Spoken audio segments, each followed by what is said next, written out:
ఇచ్చేసినటువంటి ఉపాధ్యాయులకి అదే స్కూల్ ఉపాధ్యాయులిద్దరికీ నమస్కారం. ఇచ్చినటువంటి పెద్దలకి మరియు నాతోటి పేరెంట్స్ అందరం కూడా ఈరోజు సంతోషంగా ఉంది.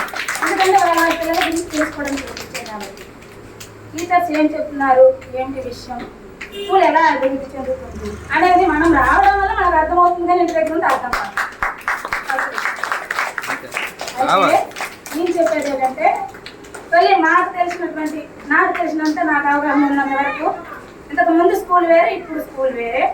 అదే పిల్లలకు చదువు విషయంలో కానీ, డెవలప్మెంట్ విషయంలో కానీ, వాళ్ళ ఎడ్యుకేషన్లో కానీ, వాళ్ళు ఇంగ్లీష్, మ్యాథ్స్, ఇంకా వగైరా ఏవైతే సోషల్ స్టడీస్, సైన్స్ ఉన్నాయో అట్లా వాళ్ళు చదివే విధానం అయితే చాలా డెవలప్ కనిపిస్తుంది. నాకు ఆ విషయంలో చాలా సంతోషంగా కూడా ఉంది. అదేవిధంగా మా పెద్ద పాప కూడా వేరే ప్రైవేట్ స్కూల్లో అవుతుంది. అదే అలాగనేసి అందరి పిల్లలు ఒకేలా చదవాలి అనేసి ఇక్కడ ఏం లేదు. ఎందుకంటే కొందరు ఆల్రెడీ వాళ్ళకి మైండ్ మెచ్యూర్గా ఉండి చదివే వాళ్ళు ఉంటారు, బ్యాక్ కొద్దిగా డెవలప్ మైండ్ మెచ్యూర్ లేని పిల్లలు కూడా ఉంటారు. అలాగని మనం మేషాలను తప్పు పట్టాల్సిన విషయం ఏం కూడా లేదు. ఇప్పుడు మా పాప చదువుతుంది, పెద్ద పాప తను ఫస్ట్ నుండి బాగానే చదువుతుంది కాబట్టి అక్కడ కూడా చదువుతుంది. అలాగని ఆ మిగతా పిల్లలందరూ కాదు, అందులో కూడా తక్కువగా చదివే వాళ్ళు చాలా మంది ఉన్నారు. అది మనం అర్థం చేసుకోవాలి. అయితే ఇప్పుడు ప్రెజెంట్ మన స్కూల్ వరకు వస్తే మా పాప అక్కడ చదివే పిల్లలతో కంపేర్ చేస్తే ఏం తక్కువేం లేదు, బాగా చదువుతుంది. ఇంగ్లీష్ బాగా చక్కగా నీట్గా ప్రతి వారు కూడా చదువుతుంది. మ్యాథ్స్ ఏది ఇచ్చినా చేస్తుంది. కొద్దిగా చేయలేకపోతే మనం పేరెంట్స్ బాధ్యత కూడా తీసుకొని ఇంటి దగ్గర చెప్పాలి. ప్రతిది కూడాను వాళ్ళకి సార్లది ఎంత బాధ్యత ఉందో మనది అంతకంటే ఎక్కువ బాధ్యత ఉంది పేరెంట్స్గా.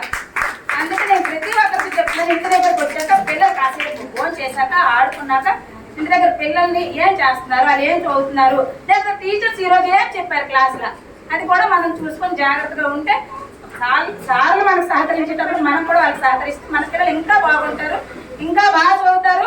ఫ్యూచర్ అంతా వాళ్ళదే కాబట్టి మనమే జాగ్రత్త తీసుకోవాలి.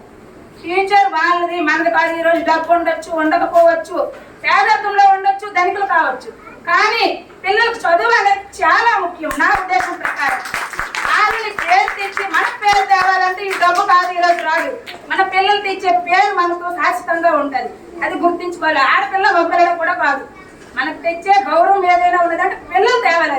అది వాళ్ళకి మనం నేర్పించే సంస్కారము, చదువు, విద్య, అభివృద్ధి, వాళ్ళకి ప్రతిదీ అవగాహన కల్పించాలి. మనం ఏం చేస్తున్నాము, మన పని కూడా వాళ్ళకి అర్థమవ్వాలి. అది కూడా వాళ్ళకి ఒక రకంగా చెప్తూ, అలాగని మరీ ఎక్కువగా వాళ్ళకి ఇబ్బంది పెట్టకుండా వాళ్ళకి అర్థమయ్యే రీతిలో చెప్తూ వాళ్ళని ముందుకు తీసుకెళ్ళాలి. ఈ విషయంలో నాకైతే సార్ విషయంలో అయితే ఈ స్కూల్ అభివృద్ధి చేయించారు, అది కూడా నాకు చాలా సంతోషంగా ఉంది. ఇలా అవుతుందని నేను అనుకోలేదు. సార్ మీకు మళ్ళీ విద్యార్థులు చెప్తున్నారు, సంతోషం సార్.